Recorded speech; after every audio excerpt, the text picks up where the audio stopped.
जय महाराष्ट्र. गेले 2-3 दिवसा पहिला राजसाहेब ठाकरेंनी त्यांच्या भाषणामध्ये जे बाळा नांदगावकरांनी महाकुंभातून जे गंगाजल आणलेलं त्याच्याबद्दल काहीतरी चुकीचं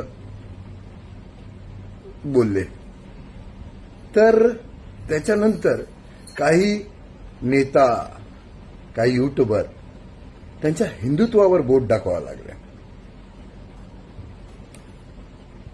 ज्या माणसांनी आयुष्यभर आतापर्यंत महाराष्ट्रासाठी लढतोय, मराठी भाषेसाठी लढतोय, मराठी माणसासाठी लढतोय, हिंदुत्वासाठी लढतोय, लगेच त्याची एक चूक काय झाली, लगेच तुम्ही लोकांनी त्याच्यावर बोट दाखवायला चालू केलं. अरे कोण लढेल रे तुमच्यासाठी? स्वतःसाठी तर हर कोण लढतो. जो माणूस तुमच्यासाठी लढतो, तुमच्यासाठी आवाज उचलतो, तुमच्यासाठी दुनियेशी दुश्मनी करतो, आज त्या माणसाला तुम्ही साथ द्यायचं सोडून त्याच्यावर बोट दाखवता का रे?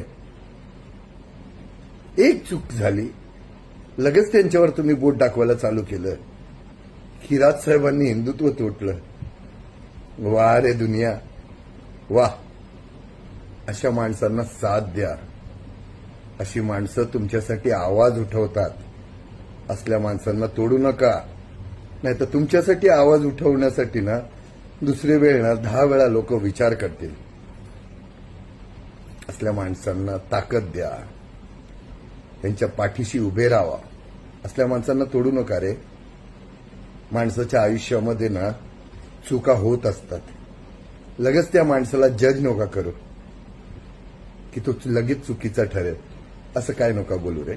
तो माणूस तुटून जातो. मग असल्या माणसाला साथ द्या. त्याच्या पाठीशी उभे राहा. थोडं तर ना, थोडं लाज बाळगा रे. पण आपल्यासाठी करते ना, थोडीशी लाज बाळगा आणि विचार करा की एवढ्या वर्षभर त्या माणसाने तुमच्यासाठी काय काय केलंय.